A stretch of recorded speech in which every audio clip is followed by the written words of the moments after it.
want you to picture something with me. It's an image that has been completely stuck in my head for the last couple of days. Okay. Imagine a man.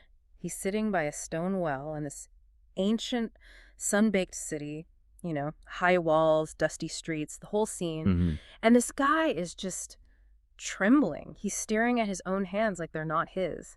And when someone comes up and asks him, "What's wrong? Why are you shaking?" he gives this answer that, it just chilled me. It is a striking opening, isn't it? It really grabs you. It's so visceral. Yeah. He says he's terrified of the future, but he doesn't describe it like, a date on a calendar. Oh, it's much more primal. Yeah, he calls the future a beast with sharpened teeth. He says it's going to consume him before he can even get to it. And I think the reason that hit me so hard is, well, that's what anxiety feels like, doesn't it? It is exactly what it feels like. It feels like a predator hunting you. You have hit the nail on the head. We're not just talking about, a page on the calendar flipping over. Mm-hmm. This is existential dread. It's that deep feeling that the unknown isn't just neutral, it's aggressive. Right. And this image, this man that's our entry point into the text we're going to be exploring today, a book that's simply titled The Circle. No, I have to be honest with you and with everyone listening. When I first picked this up, I was a little skeptical. Oh, how so? Well, I looked at the table of contents and I thought, okay, what is this? Is it a history book? Is it some kind of lost scripture? A novel? Is it, new age fluff? Because it's a weird book. It's definitely unconventional in its structure. It's structured as a series of these little vignettes, and they read like lost fables, but then all of a sudden, it jumps thousands of years forward to a modern city with skyscrapers, and then it throws you back in time to the prehistoric ocean. Right. It felt a bit disjointed at first glance. And I can totally see why you'd say that. It's deceptive. It really is. It masquerades as just a collection of simple stories. But that structure is, I think, a kind of trap. A trap. The author is trying to dismantle your linear perception of time by messing with the narrative structure itself. Mm-hmm. So no, it's not a history book. It's an argument. An argument? For what? Well, the central thesis is incredibly ambitious.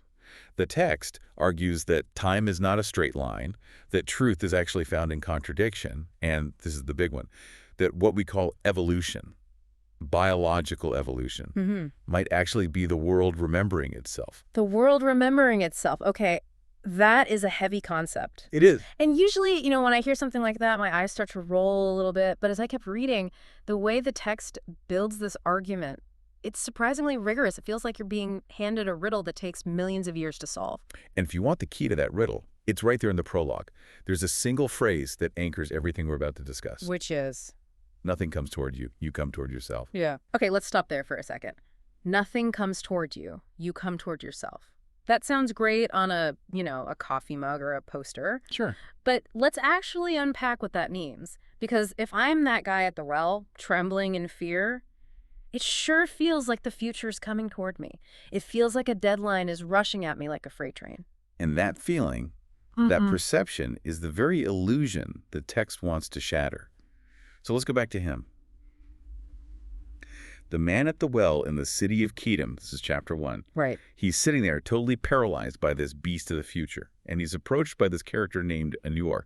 Now, Anur is our sage architect here, but he doesn't offer the usual platitudes. He doesn't say, don't worry, it'll all be fine. No, he does something much, much weirder. He just points at the well, at the stone of the well. Yes. And he asks the man, does this stone remember which side was shaped first? Or is it not holy stone everywhere? And this is where we get into some pretty serious philosophy. What he's basically describing is the block universe theory, or eternalism, but he's wrapping it up in this simple fable. Okay, break that down for us. Because honestly, my first thought was he was just talking about masonry, like how to build a well. Well, it's a little more than masonry. Think about how we usually view time. We see like a construction site, right? Yeah. The past is the part of the building we finished yesterday. It's solid. The present is where we are right now, pouring the concrete. And the future. The future is just empty air. It doesn't exist yet. Right. I can't walk into tomorrow because tomorrow hasn't been built. It's just a blueprint. Exactly. That's the common view. But Anur is suggesting something totally different. The block universe view. Imagine time isn't a construction site, but a landscape. A mountain range. Mountain range. The entire mountain range exists all at once. The path you walked yesterday is still there. Behind you on the mountain, the path you are standing on is here. And the path you're going to walk tomorrow up to the summit It's already there, waiting for you. The whole thing is holy stone, to use his phrase. Okay, but that's terrifying in its own way. How so? Because if the future is already stone, does that mean I have no free will? If the beast is waiting for me around the next bend in the path, I can't avoid it, it's already there. That is the tension. Yeah. That's exactly what the man at the well feels. But Inor flips it. He doesn't say you can't avoid it. He says you flee a tomorrow that has long since touched you. Has long since touched you. And later he says you battle a sword that can never wound. Think about it like a movie on a film reel. Okay. The scene where the hero gets his heart broken is already on the film strip, even while you're still watching the opening credits. It exists. But does the film strip attack the projector? No, of course not. No. The projector just shines a light through it, frame by frame. Anur is telling the man, you are suffering because you think the future is an external army marching towards you. But actually, you are the projector. You are just moving through a landscape that is already complete. You aren't being attacked. You're simply arriving. I see. So the anxiety, the real pain, comes from the anticipation of the blow, not the blow itself. Yes. It's like when you're a kid at the doctor's office waiting for a shot. The needle itself hurts for a second, but the 20 minutes you spend in the waiting room imagining the needle, that's the real agony. Precisely. The beast the man fears isn't the future event itself. It's his own imagination, projecting that fear onto a space that, in reality, is just terrain. It's neutral. That helps. It really does. It kind of takes the aggression out of the concept of time. But then, just as I'm getting comfortable with that idea, the text pivots. It moves from this fear of the future to a different kind of fear, a fear of the present. Chapter 2.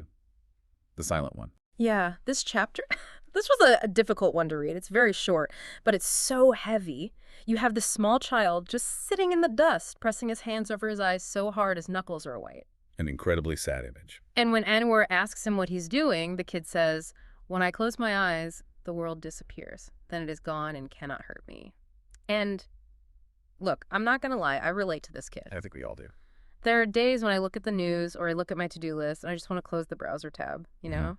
If I don't see the problem doesn't exist. It's the Schrodinger's debt approach to life, a universal human impulse. Denial. We think if we just sever the sensory connection, we can sever the reality. Right. But in Eeyore, again, he dismantles this, but he does it so gently. He asks the child, when you make the world vanish, where does it go? And the child hesitates, and then he admits, perhaps, behind my eyes. And that is a crucial pivot in the entire text. Anur tells him, you believe the world stands before you, yet you carry it within. He describes the world as being built from sound and light and memory inside your own chest. Now, that sounds a little bit like someone saying, oh, it's all in your head, which can be a really dismissive thing to say to someone who's struggling. But I don't think that's what he means here. No, not at all. It's about agency. It's about the mechanism of perception itself. And, modern neuroscience actually backs this up to a surprising degree. How so? We don't see reality directly. Our brain takes in all this sensory input, light, sound, pressure, and it constructs a model of reality, a simulation. We are quite literally projecting the world that we experience. So when Anur says we are the gaze through which it comes into being, he means we aren't just passive observers in a theater, we are active participants in creating our own experience of the world. Yes, and if that's true, it means you cannot shut it out. If the world is a mirror of your internal state, closing your eyes doesn't change anything. You're just standing in the dark with the same problems you had before. Okay. So Anur's advice is profound. He says, do not learn to erase the world. Learn to remake it with open eyes. Remake it with open eyes. And that's the challenge, isn't it? It is so easy to hide. It is so much harder to look at the mess, whatever it is, and say, okay, this is mine. How do I shape it? And you can't shape it until you understand what it actually is. Which brings us to the next section of the book where the text tries to teach us about the nature of truth itself. And this is where the people of Kidem, well, this is where they start getting really annoyed with Anwar. Yeah, chapter 3. The elders, I love the description of them, like rings of a felled, tree-hard, ancient, counted. A perfect image. You can just see these guys, totally rigid, obsessed with tradition, with protocol, and they come to Anwar and they accuse him of preaching contradiction, of bringing unrest. They're the archetype of binary thinking. For them, truth is a sorting mechanism. This is good, that is bad. Yeah. This is right, that is wrong. They want the world to be neat and tidy with everything in its proper box. And Anwar is essentially an agent of chaos to them because he refuses to sort things into piles. He refuses to play their game. And he shows them why with the clay bowl. It's such a classic, simple object lesson. He holds up a bowl, right? Yeah. And he says, this is a bowl. It is the space that holds. So he's talking about the emptiness inside it. The void. But then he taps the outside, the solid part, and says, this is a bowl. It is the shape that confines. It sounds so simple, but think about the physics of what a cup actually is. A cup is defined by two things that are opposites. The solid material, the clay, and the empty space, the void. If you only have the clay, you have a brick, not a cup. If you only have the space, you just have air. The truth of the cup, its very existence, requires both the solid and the void to exist at the same time. And his argument to the elders is, when you declare one side to be truth, you name the other a lie and lose them both. You shatter the bowl. Exactly. It reminds me of the concept of negative capability, which was coined by the poet John Keats. What's that? It's the ability to hold two opposing ideas in your mind at the same time without, as he put it, an irritable reaching after fact and reason. The elders have zero negative capability.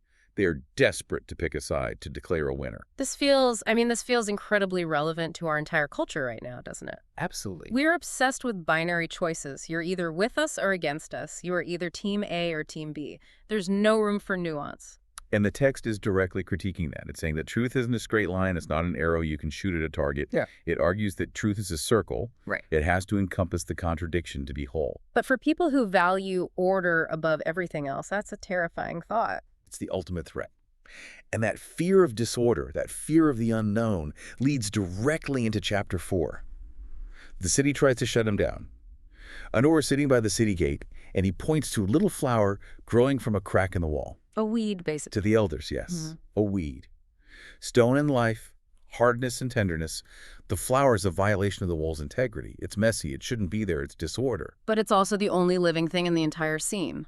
The wall is dead stone. The flower is alive. Correct. And Odor drops this incredible line. He says, order is only fear of life, and life is the courage to allow disorder. Wow. This is a profound social commentary. We build these rigid systems in our governments, in our companies, even just in our daily routines, because we are terrified of the unpredictability of life.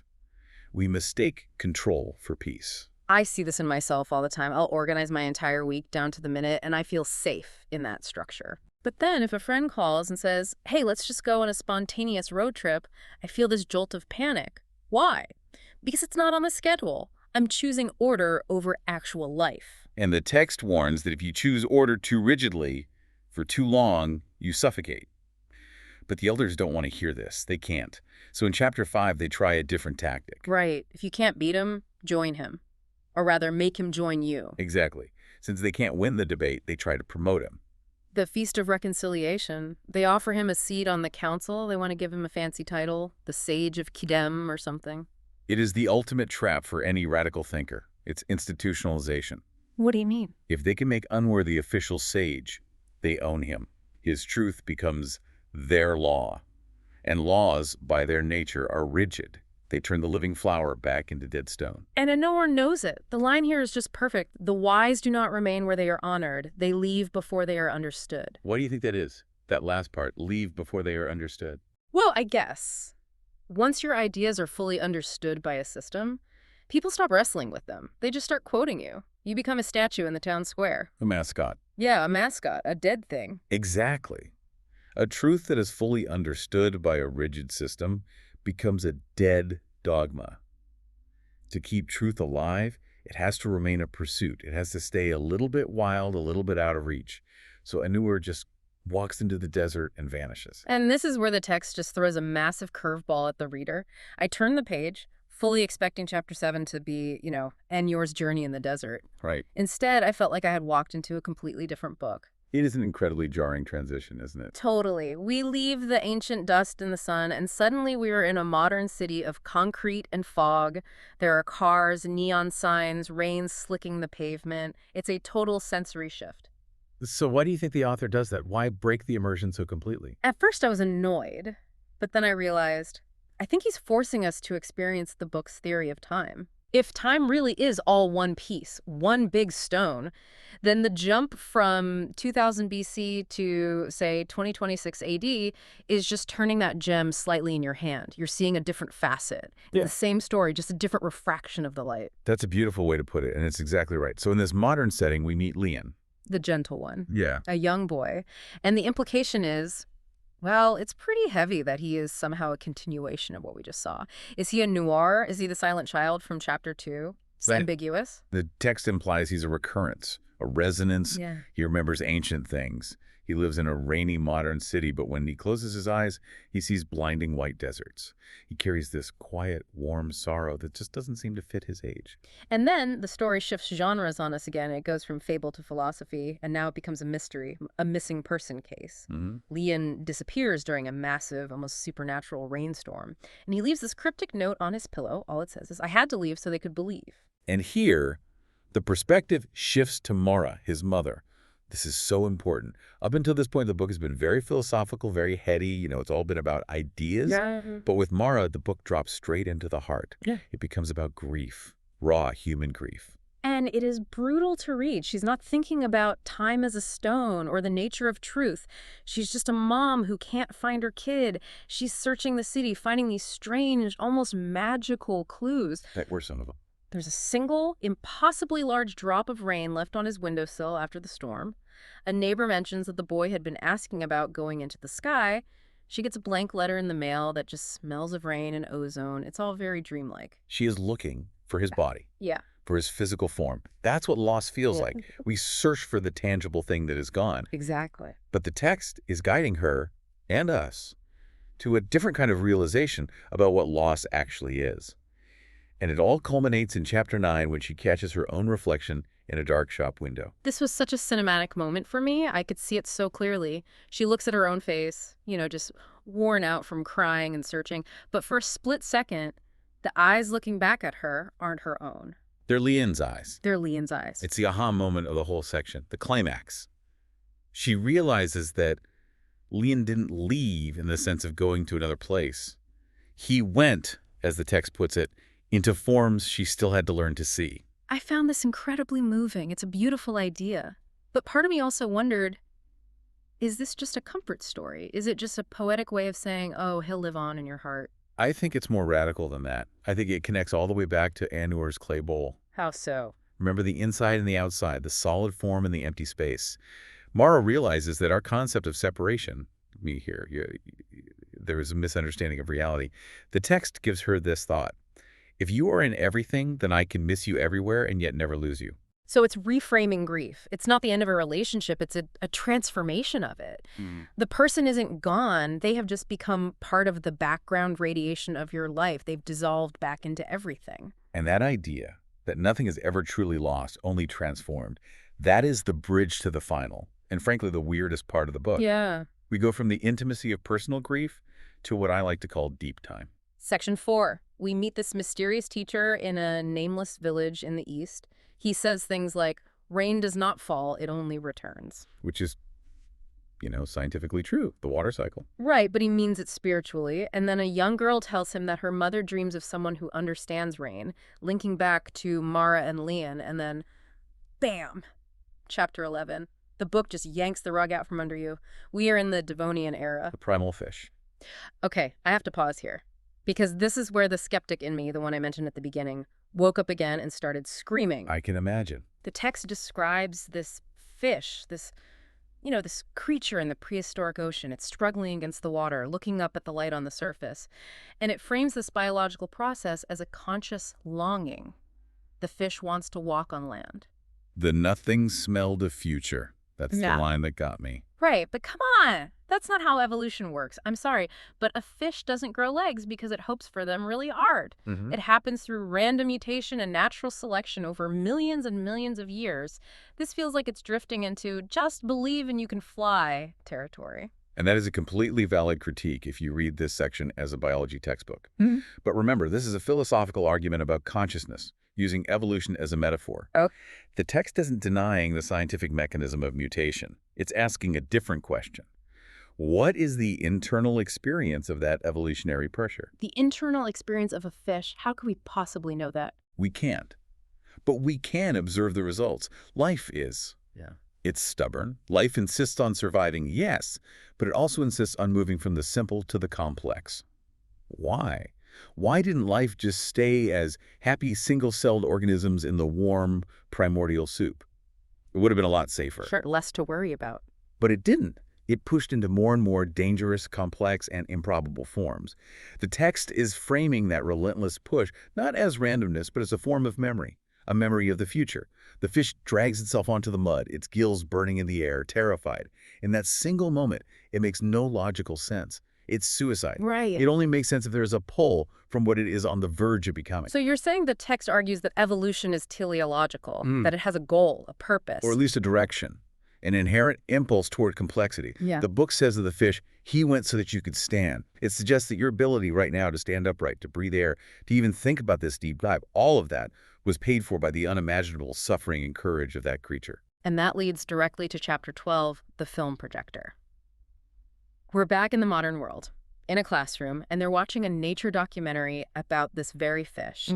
And one specific girl in the class, as she watches it, she feels the sensation of water inside her own chest.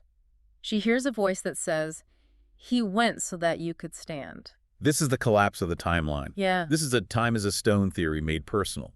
The girl isn't just watching a fish on a screen. On some deep cellular level, she is the fish, just much, much further down the timeline. The memory of that struggle isn't in a history book. It's encoded in her DNA. It's a literal connection. I mean, we do carry our ancestors' history in our biology. That's not science fiction. We absolutely do. But the text takes it a huge step further. It says your memory isn't just your childhood. It isn't just your parents' stories. Your memory is cosmic. You are the vessel that carries the entire 4 billion year history of life on this planet. Wow. The fear you feel sometimes, that's the fish's fear of the dry land. The hope you feel, that's the fish's longing for the light. That makes me feel incredibly small, but also incredibly huge at the same time. You know, like I'm not just one guy sitting here talking. I'm the tip of a spear that was thrown across 1 billion years. You are the spear tip. And that realization, that feeling right there, that is the core of this deep dive. It dissolves the artificial barrier between you and the rest of existence. So let's bring it all home. Chapter 13, the synthesis. The girl from the classroom has a dream. She dreams of a sea of memory. And in it, she sees the whole chain. Yeah, she sees the teacher from the village, Lian, the boy of rain, some ancient warrior, and all the way back to the fish, and even a single cell. And she gets this universal truth downloaded into her brain. No life is lost, it only transforms into you. Yeah, when she wakes up, She finds a small, warm stone on her windowsill. the circle closes. The stone from the well in chapter 1 has returned. And the final definition the text gives us for all of this, for existence itself, is you are the becoming of being. It's a beautiful phrase, isn't it? You are the becoming of being. It means you are not a static noun. You are not a finished product sitting on a shelf. You are a verb. You are the active process of the universe experiencing and remembering itself. So if we step back now and look at this entire journey, from the guy shaking in fear at the well, to the grieving mother, to the fish in the mud, to us right now, what is the practical takeaway here? Because I'll be honest, my brain's a little bit fried. I think the practical takeaway is about resilience and about identity. We suffer because we think we are these isolated, fragile individuals fighting a lonely battle against a hostile future. That's the man at the well. Right, imposter syndrome, anxiety, that feeling of I'm not enough for what's coming. Exactly. But if you even tentatively accept the argument of the circle, you realize you aren't isolated at all. You are the current expression of a 4 billion-year-old story of survival and transformation. You have the fish's grit. You have the mother's capacity for love. You have the sage's wisdom. It's not something you have to go out and find. It's all baked into your biological hardware. So I don't need to become something great. I just need to remember that I already am the result of something impossibly great. You are the future that the fish dreamed of. You have already arrived. That is a hell of a thought to carry with you into the rest of the day. It changes how you look in the mirror, doesn't it? It really, really does. But before we sign off, I want to leave everyone listening with one final provocation, something that's been nagging at me since I finished that last page. Okay, let's hear it. If the text is right, if all life is one continuous memory, and that memory is a sea that we never truly left, then who is actually listening to this deep dive right now? What do you mean by that? I mean, Is it just you, the individual listener, with your specific name and your job and your commute and your coffee? Or Uh, or is it the whole history of life? The fish, the boy, the teacher, listening to itself through your ears. yeah, that is a question I think I will need a very quiet room to think about. On that note, thanks for joining us on the Dope Dive. We'll see you in the next memory.